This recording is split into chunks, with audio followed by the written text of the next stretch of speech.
Who told us what to think? Because somebody did. We were taught to think survival was strength, that love had to be earned through pain, that being exhausted somehow made us worthy, that neglecting our own needs was what it meant to be good or faithful or strong. Where do we learn that?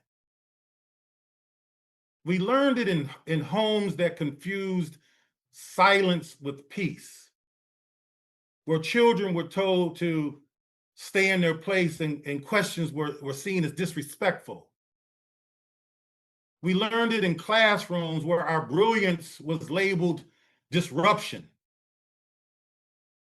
where our questions were punished, not nurtured.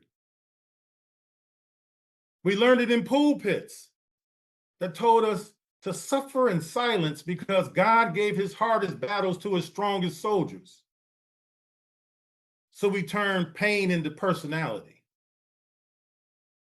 We learned it through the media, who taught us that our joy was threatening, our beauty was suspect, and our grief was irrelevant.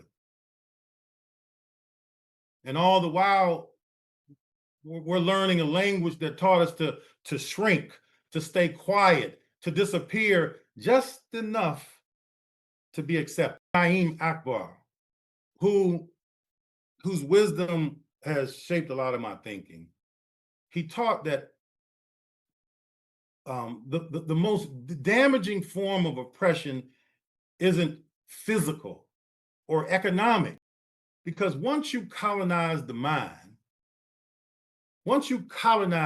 you don't have to chain the body. Once you confuse somebody about their own worth, you don't have to imprison them. They'll limit themselves. They'll shrink their dreams. They'll question their voice. They'll live out somebody else's script and call it being responsible. So again, I ask us, not just individually, but collectively, who taught us to think like that?